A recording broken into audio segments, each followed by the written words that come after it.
my friends, I say this to you. Yes, things might have been worse. But on the other hand, remember that things might have been a whole lot better. The nation is in difficulty. Not permanent difficulty. Temporary. Surely temporary. Wir haben nun in Paris und London und New York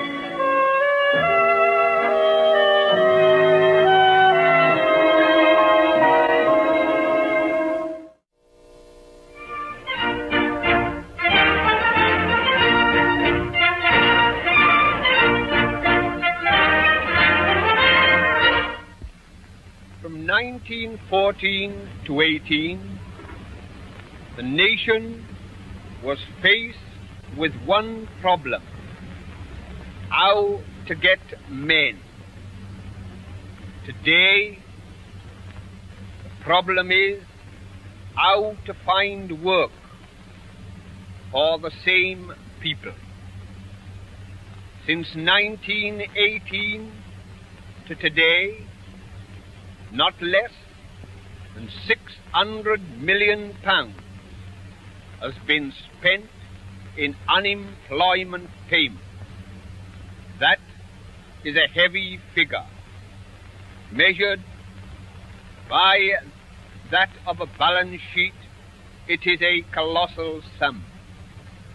But it is nothing comparable to the demoralization of character of our people, the loss of hope, the spirit of independence that after all made our country great is being lost today.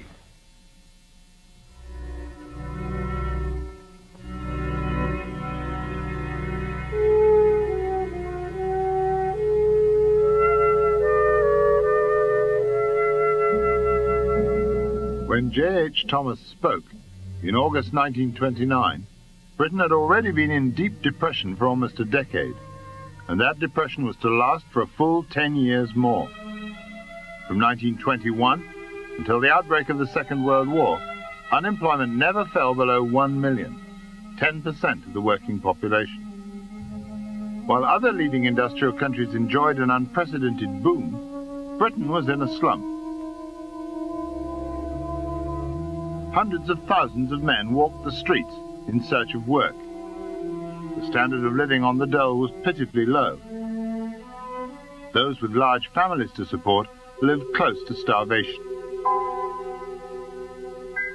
Britain's slump was the result of the attempt by politicians of all parties to recapture the preeminent economic role the country had enjoyed before the First World War. The key to regaining Britain's former power and prestige in the world was the restoration of the economic system known as the gold standard. This was the insistent message from the Bank of England. On Budget Day, the 28th of April 1925, the new Conservative government's Chancellor, Winston Churchill, made the fateful announcement. The government had decided to go back on the gold standard. £1 sterling would be fixed at the pre-war parity of $4.86. Bankers from the city, including Montague Norman, Governor of the Bank of England, had urged Churchill almost from the day he took office to take this step. They were convinced that British trade and investment abroad could thrive only if the value of sterling was fixed in terms of gold. British businessmen would invest overseas only if they could count on a fixed exchange rate to maintain the value of their foreign investments. Foreign investments were so important, they believed, not only for the profits they earned, but for the new markets they opened up for British industry. This pre-war economic system was based on gold. Countries like Britain were paid in gold for their exports, and they used gold to pay for their imports. So Britain had to export as much as she imported. If she failed to do this, she had to use some of her stocks of gold to make up the difference. The only way of stopping an unending outflow of gold, leading to national bankruptcy, was to sell more goods abroad. And the only way of doing this was to make those goods cheaper and more competitive. Before the First World War, it was relatively easy to lower the cost of British goods because British manufacturers could impose wage cuts on their labour force. Trade unions were weak. Before 1914, the gold standard was venerated in the City of London with an almost religious devotion. It was crucial to British prosperity in two ways. It helped Britain become the world's leading trading nation, and it also helped to become the world's leading financier. Her fees for financing and insuring world trade amounted to hundreds of millions of pounds a year. But the Great War disrupted the old order. At the end of the war, although victorious, Britain was economically weak. She'd needed to import food, raw materials and munitions on such a scale that she was eventually forced to abandon the gold standard. Having defeated her enemies in war, the City of London, in particular the Court of the Bank of England, was determined to regain Britain's supremacy in international trade and finance. Almost before the dust of war had settled, bankers and financiers here in the city were urging the government to restore the gold standard. They were alarmed by the advantage the United States had reaped from the conflict. American banks had spent the first 3 years of the war financing the war effort of both sides. Having financed the destruction, they began, once the war was over, to finance the reconstruction, also on both sides. New York was fast replacing London as the financial capital of the world. If the City of London was to recapture that position, then, the city bankers argued, the pound must go back to the gold standard and must go back at the pre-war rate. The principal champion of this view, a man of formidable authority and obsessive obstinacy, was the governor of the Bank of England, Montague Norman. It would be dishonourable, Norman insisted, to go back to the gold standard with the pound at a lower rate. For that would mean that everyone around the world who held sterling, in cash or in securities, would lose in terms of gold or other currencies. What was more, the city warned, when Britain had once refused to make the sacrifices necessary to honour its obligations to the holders of sterling, foreigners would reason that there was no guarantee against a second British devaluation. International confidence demanded a return to gold at the pre-war rate. There were, of course, some people who thought that Britain couldn't afford to go back to gold at that rate. British export industries, they argued, would be crippled by what would be, in effect, an upward revaluation of sterling that would make British goods even less competitive than before. This line of argument drew a withering retort from Montague Norman. In connection with the return to gold in 1925, he wrote, the merchant, manufacturer, workman, etc., should be considered but not consulted, any more than about the design of a battleship. The decision, in other words, was no business of the industrialists. It was a technical question to be left to the experts here in the city. Robert Boothby was a young Conservative Member of Parliament at the time. Churchill, who had the greatest doubts, who was Chancellor of the Exchequer, and was much influenced at the time by Lord Beaverbrook, who on this as on many other subjects was right. He was apt to be right. He was instinctively against it. But he said to me once, you know, I wish these economists and bankers were admirals or generals. I talk their language. I can out-argue them. But when I get with these fellas in a conference, after a time they start talking person, and then I'm sunk.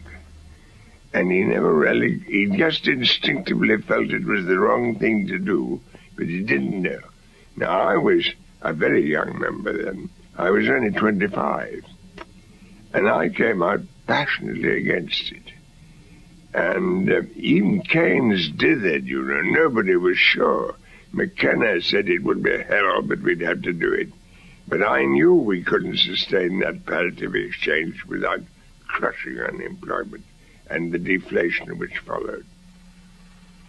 The return to gold in 1925 was to prove a disastrous mistake.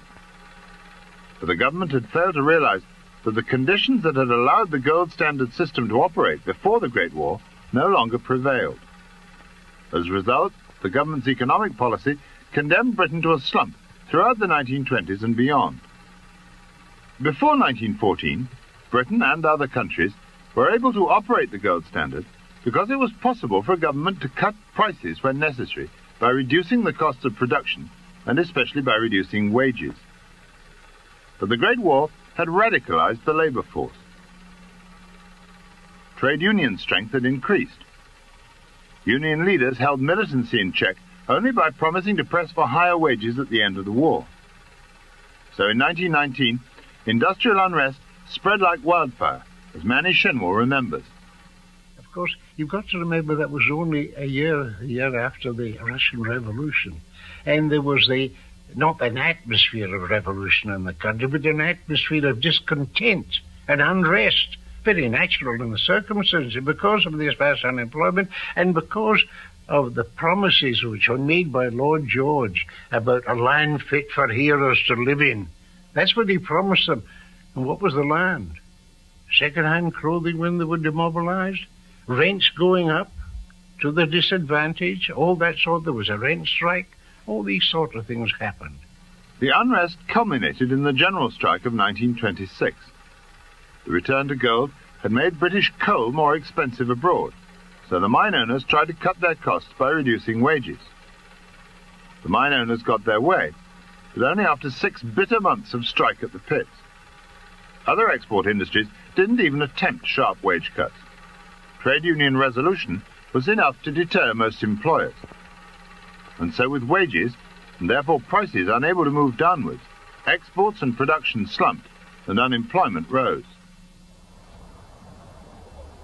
Before the war, workers were willing to swallow wage cuts. That was what made it possible for the gold standard to work. Costs could come down, and so prices were flexible. But after the war, workers were less docile, and unions were stronger. Wage cuts were harder to enforce. One result was that Britain's export industries slumped. But there was another reason why the return to gold was doomed. Britain in 1925 might still feel obliged to behave like a gentleman, honor the rules of the game.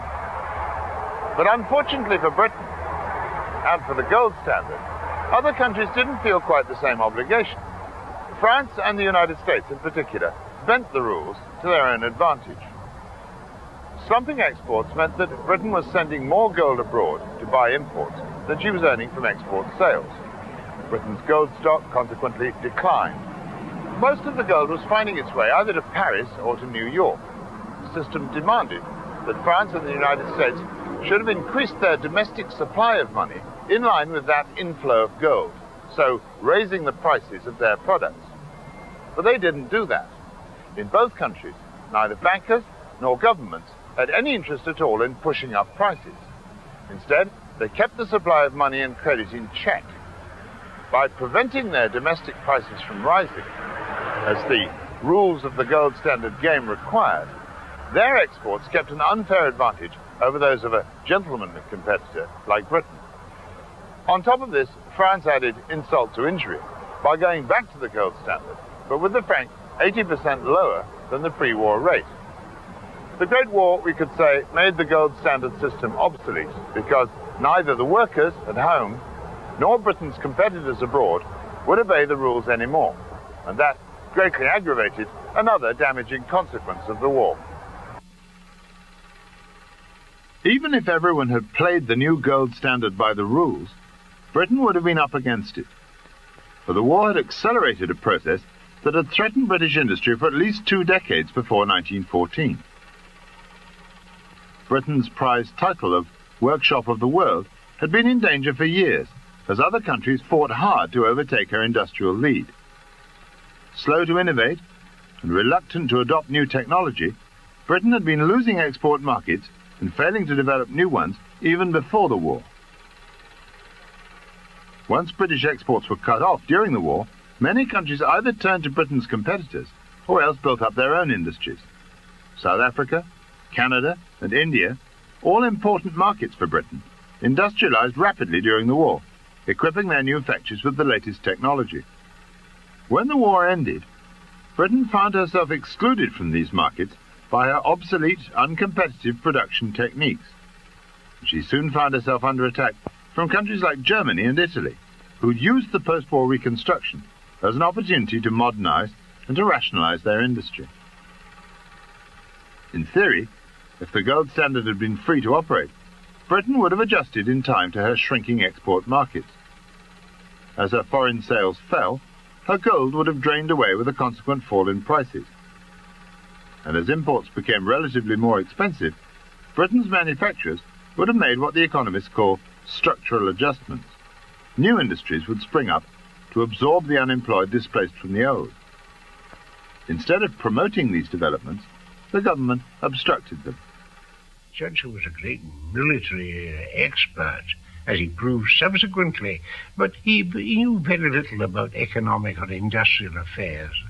But he decided to retain the gold standard, which meant that we couldn't sell our exports. Our competitive position was even worse than was anticipated as a result of the war effort. And as I already mentioned, we were bankrupt, and our economic position was as bad as it could possibly be. But he insisted on returning to the gold standard. The consequences were that instead of our exports improving and our manufacturing industries becoming more competitive, we were less competitive. And the result, of course, was that we were unable to recover from the serious economic position in which we found ourselves at the end of the First World War.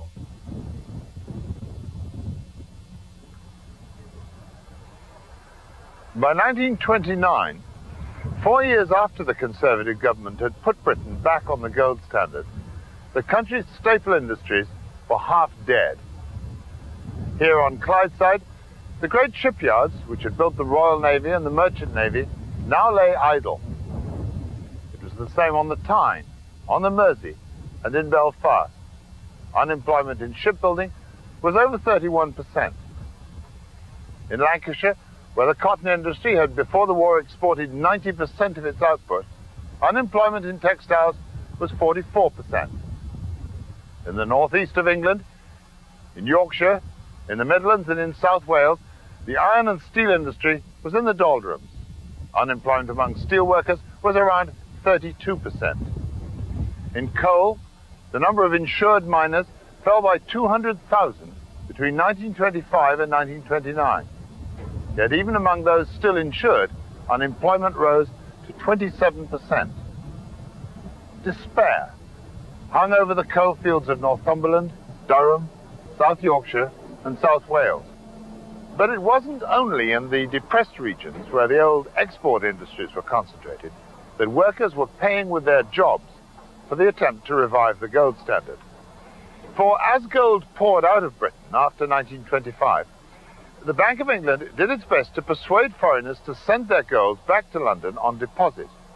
And the way the bank did that was by raising interest rates. In the short run, the bank succeeded. Enough foreign deposits came into Britain so that Britain could cling on to the gold standard, but it was a dangerous policy. The foreign gold was deposited in London for the short term. At any moment, it could be withdrawn and sent to Paris or to New York. This was another difference from pre-war. Before 1914, London had no rivals. Even though the city's foreign investments exceeded its reserves, this hardly mattered. If foreigners shifted their money around, London wasn't threatened. After the war, London had to compete to keep gold deposits and to persuade foreigners to hold their assets in sterling. Britain was now vulnerable to a sudden withdrawal of funds, which could knock her off the precious gold standard. Even more immediate and painful, the high interest rates after 1925 slowed investment in those new industries to replace the dying export trades. The new industries that were booming in America and Germany, the motor industry, the electrical industry, consumer goods, grew too slowly here to help the depressed areas. High interest rates, a high pound, more than 1 million unemployed. That was the dismal economic scene when, in the late spring of 1929, the Prime Minister, Stanley Baldwin, called a general election.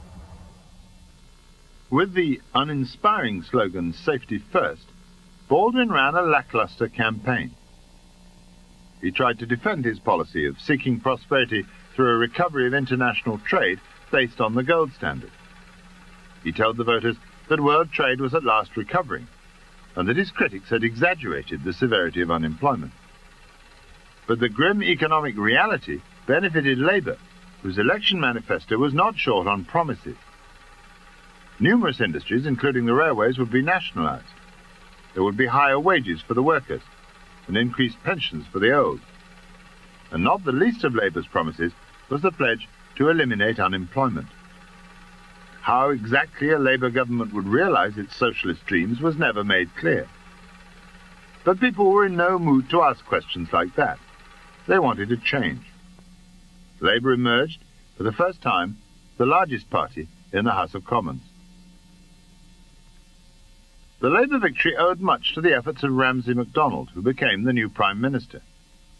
He'd given his life to the Labour movement, helped to establish the Parliamentary Party, and at last brought it to power.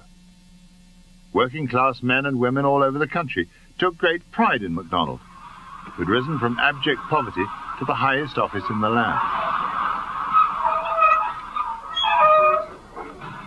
His resonant Scottish voice, his majestic good looks, his charm, allowed him in speeches in the House of Commons or on the hustings to outshine all the other politicians.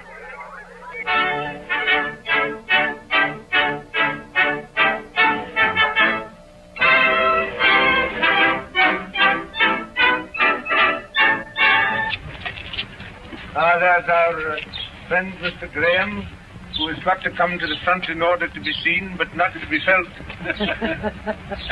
He goes now to the Board of Trade from the Treasury.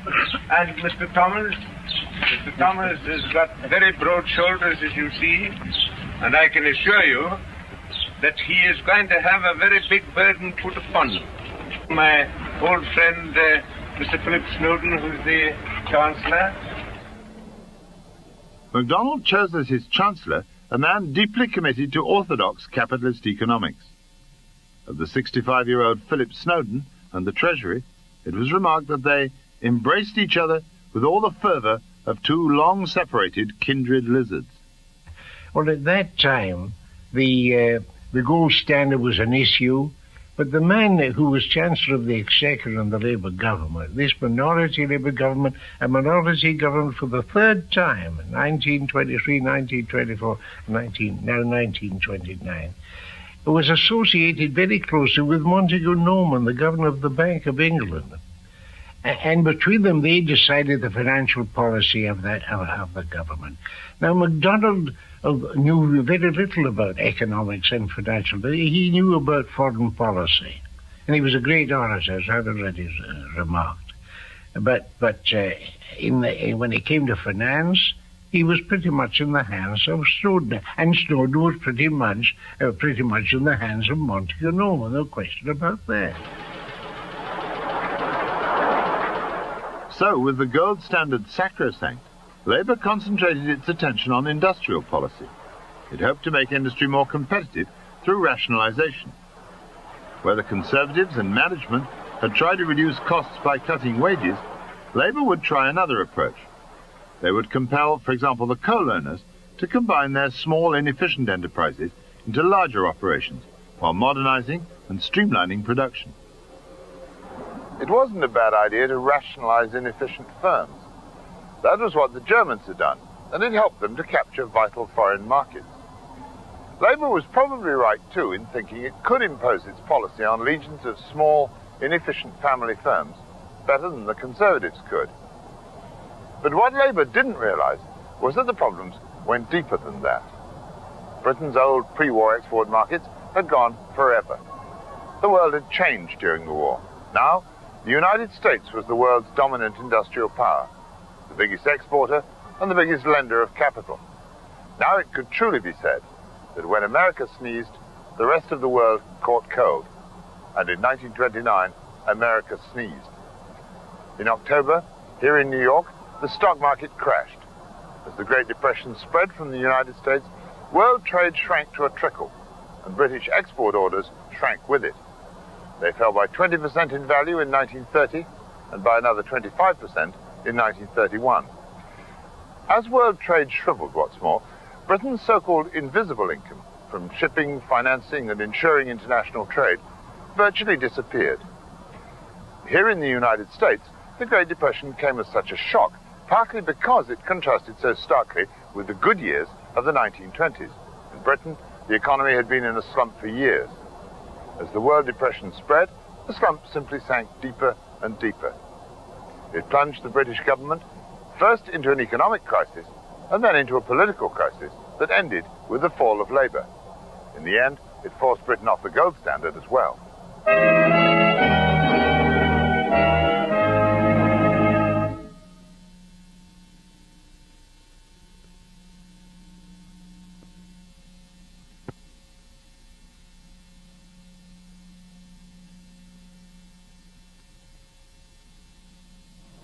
In 1930, unemployment in Britain mounted steadily. The number out of work in January was 1.5 million. In July, 2 million. By December, it was 2.5 million.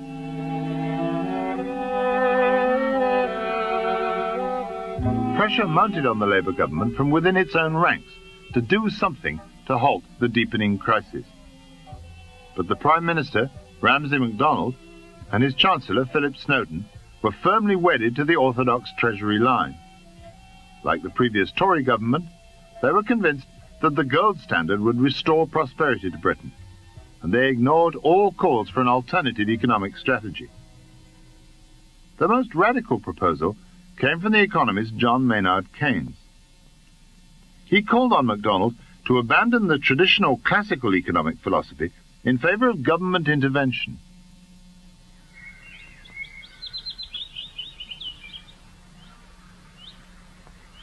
Here in the ancient splendor of King's College, Cambridge, John Maynard Keynes was laying the foundations for a whole new world in economics.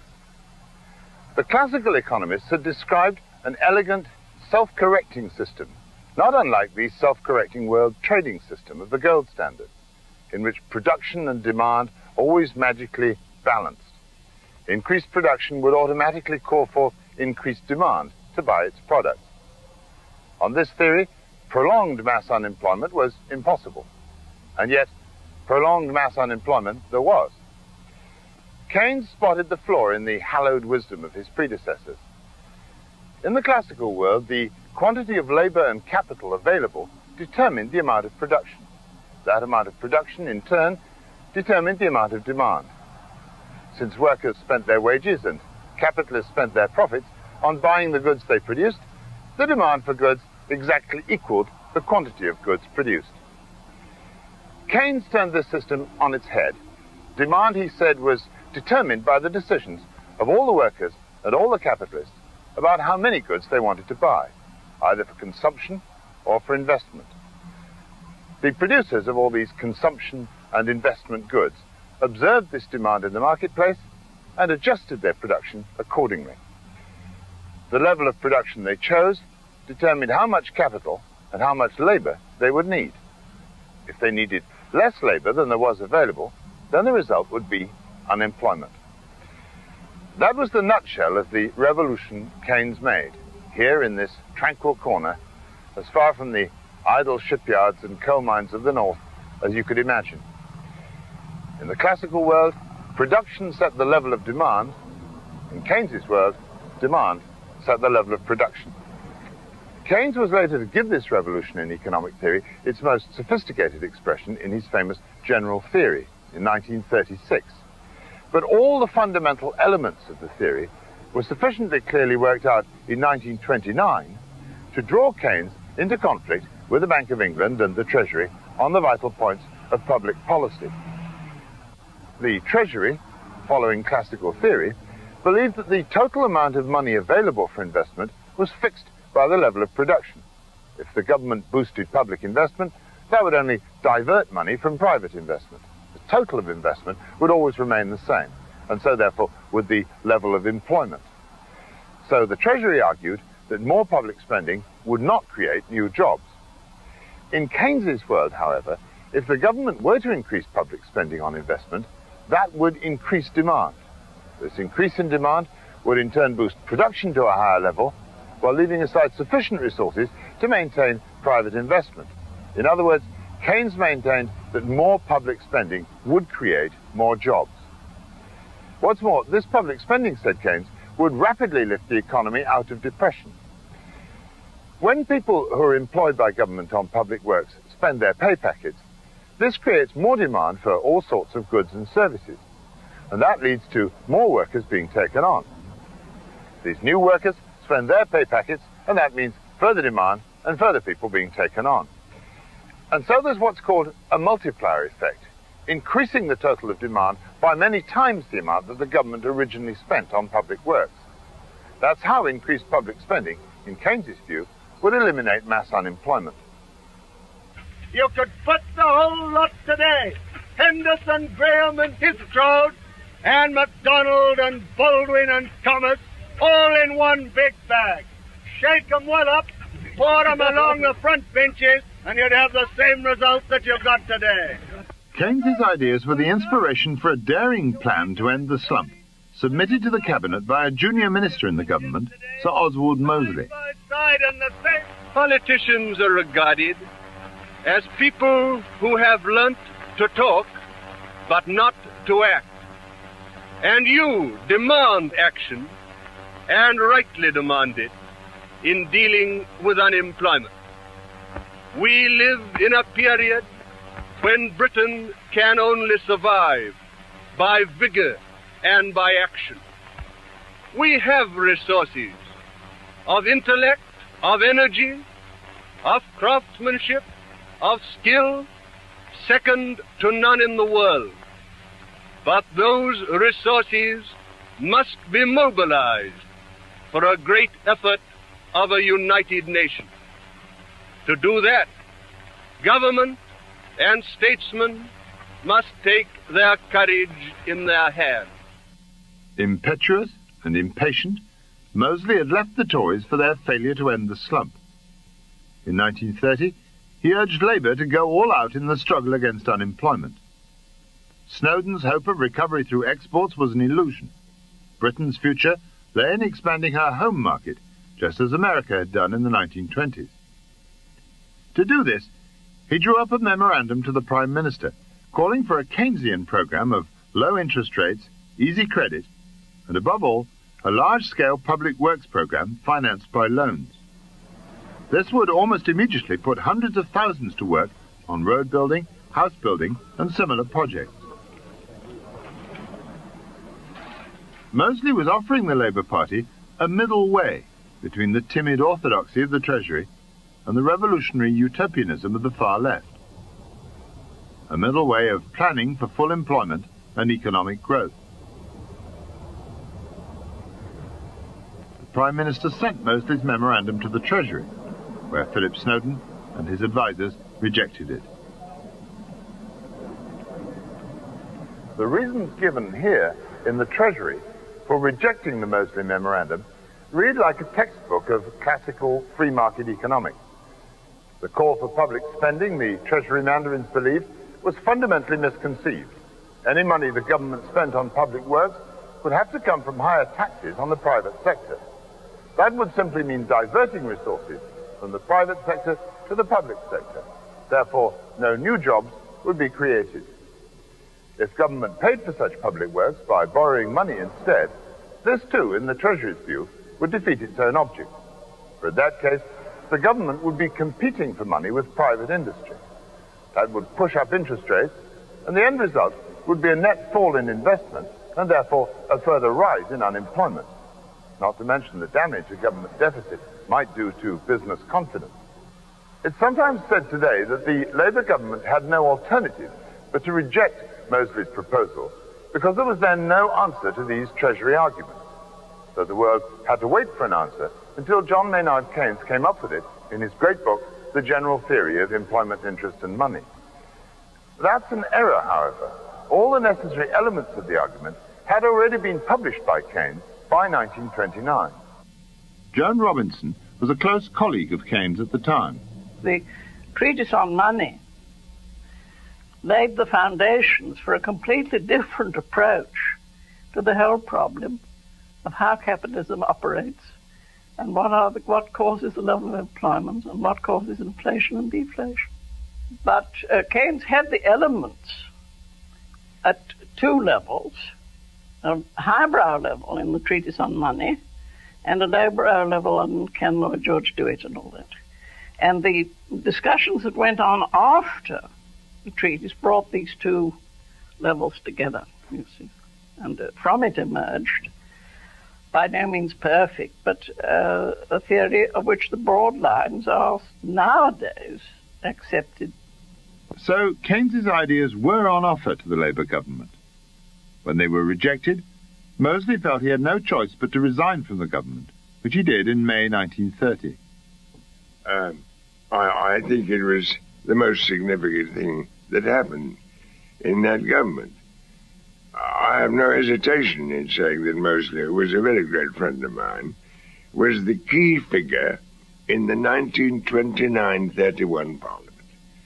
His memorandum was absolutely right.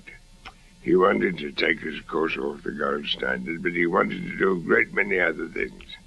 The development, he was anticipating Keynes to a great extent, and he convinced the House of Commons, in my hearing, with a most remarkable speech, his resignation speech. Incidentally, I was one of those who urged him to resign as Chancellor of the Duchy of Lancaster, in order to put forward the ideas in his memorandum. He was dead right, and he was the only one who was. And I supported him through thick and thin, and a good many other Tories did, and some Liberals, and I think a majority of the Labour Party. But he made a fatal mistake. He challenged the Labour Party at a party meeting to a vote. And then, of course, party loyalty came in. In those days, it was very strong. And he was defeated. And then his besetting sins were intolerance and impatience. And in a fit of rage, he formed his own party. The New Party, called it. Ludicrous in a country as old as this. And then, of course, Harold Nicolson took him out to Rome to put him off fascism. And instead of putting him off, it put him on. And standing next to Mussolini in the Palazzo Venezia in Rome, and seeing the black shirts march by, he said to himself, and knowing his character, I can quite understand it, my God, this is just my cup of tea, and came back and formed the British Union of Fascists, and that was the end of him. With the capitalist world in its worst ever depression, and with the Labour cabinet pinning its hopes on a recovery in foreign demand for British exports, events slipped out of the government's control. Falling incomes had reduced tax revenue, while growing unemployment meant increased expenditure on dole money and a gaping budget deficit. More worried about the budget deficit than about the growing army of the unemployed, the government set up a committee. It was chaired by Sir George May of the Prudential Assurance Company. At the end of July 1931, the May Committee reported. It called on the Labour cabinet to increase taxes and to axe benefits. In particular, it demanded a savage cut in the dole. Far from helping the government, the report brought about a final crisis which eventually drove Labour from office. The timing of the report coincided with the banking panic in Europe and drew the attention of foreign investors to the deterioration of the British economy. When the May Committee reported, the foreigners' worry turned to panic, and by the end of July, £2.5 million worth of gold was leaving London each day. The Bank of England informed Chancellor Snowden that an emergency loan of £80 million from New York and Paris would be needed to keep the pound on the gold standard, and the loan would only be forthcoming if Labour put its house in order. That meant the cuts in dole money recommended by the May Committee. MacDonald tried desperately to resolve the worsening financial crisis caused by his decision to keep Britain on the gold standard. In spite of the mass unemployment that policy had brought, and in spite of its failure to restore Britain's international economic prestige, he persevered. His commitment to the gold standard was soon to destroy him politically and to scar the Labour Party for a decade. He agreed to a package of expenditure cuts sufficient to persuade the New York bankers to bail out the British government. What satisfied New York, however, proved too much for MacDonald's cabinet colleagues. The crisis came to a climax when the cabinet split, with 11 ministers in favor of accepting the bankers' terms and 9 against. MacDonald then asked all his ministers for their resignations. And when the cabinet meeting broke up, it was thought that it would be left to the Tories to cut the dough. But MacDonald didn't resign. The next day, he accepted the King's invitation to form a national government, with a cabinet composed of 4 Conservatives, 2 Liberals, and 3 Labour ministers. Most Labour politicians were furious at what they saw as MacDonald's betrayal of the party. Then he made friends with people who had suggested to him that the only way out of the trouble was to form something like a coalition. At first he rejected it, but eventually, quite clearly, on the understanding that he would remain Prime Minister, he decided to form a national government. Now, I remember when he met some of us at Downing Street, I remember sitting quite opposite him, and he began to explain the situation. And I said, "But you don't need to do that." And he jumped at me. I had been very friendly with him and very almost a confidant of his. And so he jumped at me because I had said this. He didn't want me to be in opposition. He said, "Well, what can I do?" I said, "You can remain leader of the opposition." "No, impossible. I've got to consider the interests of the country." And I've no doubt he did believe he was concerned about the interests of the country. He was trying to help the country out of its difficulties, but he failed. The new national government had once announced its plans for balancing the budget. But within a week, the pound came under new pressure as foreigners sold sterling for gold. Eventually, the Bank of England, with its gold and foreign exchange reserves dwindling fast, advised the government to abandon the gold standard. On September the 21st, the government took the bank's advice. The gold standard was at last abandoned, and the pound lost 30% of its value virtually overnight. For MacDonald, and for most of Britain, it was a disaster, the end of an era. Keynes, however, was full of hope about the collapse of the gold standard. There really seems to be some providence which watches over this country. 2 months ago, we were in an impossible position. For years past, our industry had been strangled by the exchange value of our money being too high, with the inevitable result that the cost of our goods was also too high for foreign markets. We have nothing to fear, honestly nothing. So often, in the past 10 years, I have had to prophesy evil. But now, a great weight is lifted from us, a great tension relieved. Keynes was to be disappointed. Coming off the gold standard didn't usher in a new era of prosperity in Britain. In 1931, and in the years that followed, foreign demand for British exports at any price had virtually disappeared.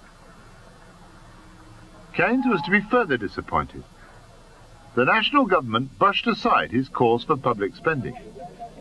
MacDonald persisted with his policy of balanced budgets. By reducing the purchasing power of the public through successive expenditure cuts and through the introduction of a means test, the government made the depression worse, and unemployment continued to rise. It wasn't just a few black spots that suffered. Recently, some historians have tried to suggest that the Depression was something you had to go looking for off the end of Wigan Pier. It wasn't like that. The whole of industrial Scotland was affected. There were food riots in Glasgow. Almost 250,000 Scots came south to find work, and not all of them succeeded.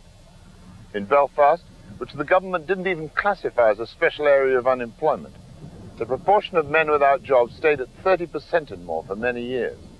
The Harland and Wolff shipyards were desperate for work. There were hunger riots there too. And there too, thousands were forced to emigrate. From the Tyne shipyards, right through the Durham coalfields to the steelworks on Teesside, men rotted without jobs for years. It was the same in Cumberland, Lancashire, Yorkshire. But nowhere perhaps was the joblessness and the hopelessness worse than here in South Wales. This is Merthyr Tydfil. Once it was a boom town. Its hills produced millions of tons of coal and gave work to thousands of miners. In the 19th century, its iron and steel works were among the biggest and the best in the world. Railways across the United States, India, Egypt were built with steel from here in Merthyr Tydfil. But the onslaught of depression destroyed the export-oriented economy of Merthyr. By 1932, it faced a bleak future without hope, and the glorious past seemed nothing but a mockery of its present condition.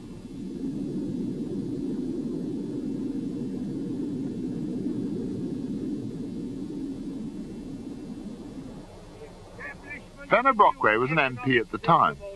He was one of the few Londoners who was fully aware of the severity of conditions in the depressed regions.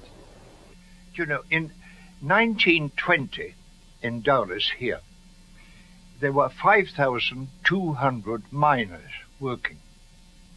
When I came here in 1931, there were only 290, and they were working half-time. Steel, there had been 4,000 workers here after the First World War. When I came in 1931, there were 200, and they were only working spasmodically. What did that do to people psychologically? Well, psychologically, it was even worse then than now.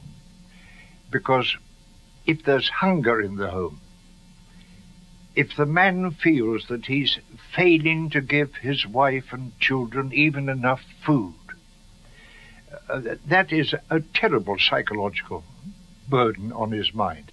Talking to my mother, who's now 86, there were lots and lots of times when she was hungry, because she gave what food there was to my father and to the two children, and went without herself.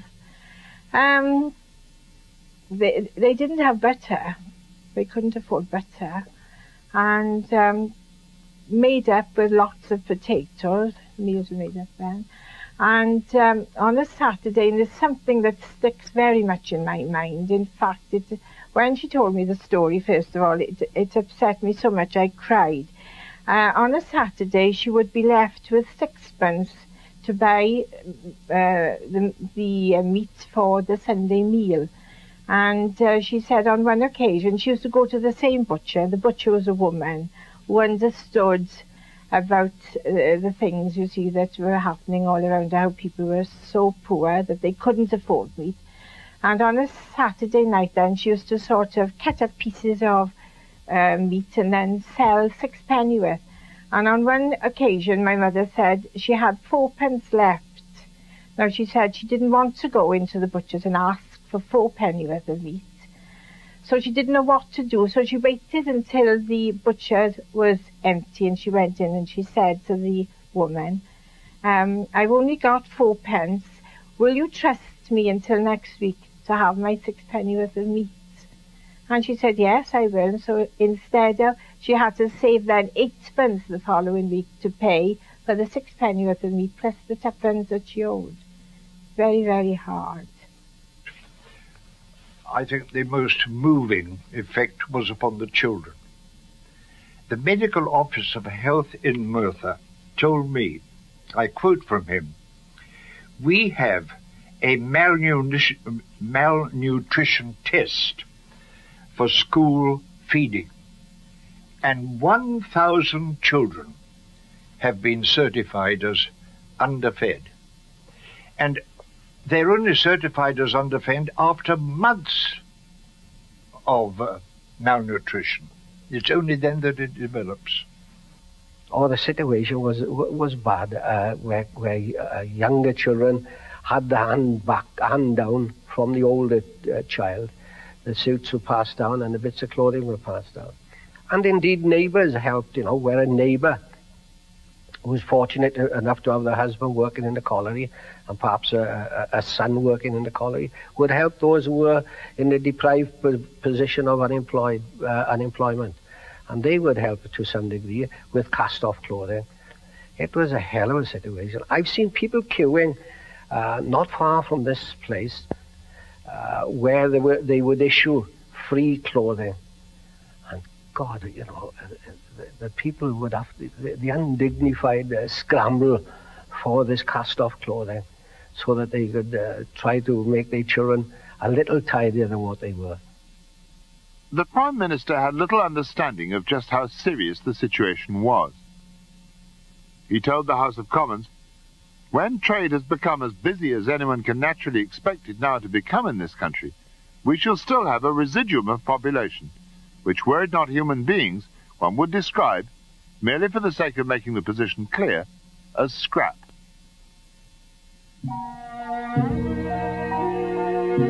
After 15 years of depression and 6 years of virtual misery, Merthyr Tydfil in 1935 seemed an utterly hopeless place, a town of no use to the Britain it had helped to build. It had given up its iron ore, its coal, and its industrial plant. All that remained were its people.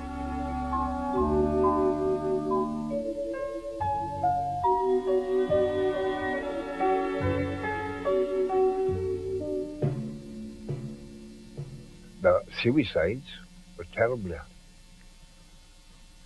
There was a pond just down by here now.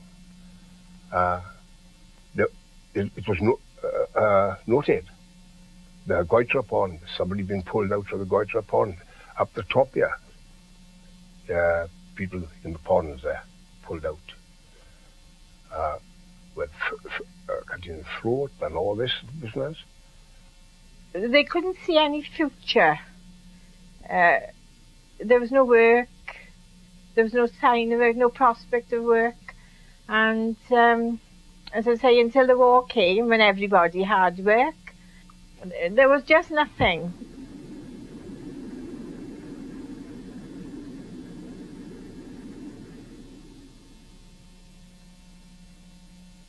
The misery and suffering in Merthyr and elsewhere went on right through the 1930s until it was ended by the war. It was only when millions of men were called up, and millions of men and women went into munitions factories, that mass unemployment ended. Britain's depression was different from that of the rest of the capitalist world. It was longer, and the causes were different. Even if there'd been no worldwide depression after the Wall Street crash in the autumn of 1929, Britain would have had to endure a painful adjustment to her declining status in the world. But Britain's depression was infinitely more harrowing than it need have been, because the British people as a whole backed the politicians of both parties in their refusal to recognize that Britain could no longer afford the gold standard. It was a policy that had been doomed from the outset. The Great War had swept away the 19th century world that allowed the gold standard to operate in Britain's favor. The country was able to cling to the gold standard from 1925 on only by maintaining a slump at home. It was the Great Depression which finally dispelled the illusion that 19th century world could be recaptured.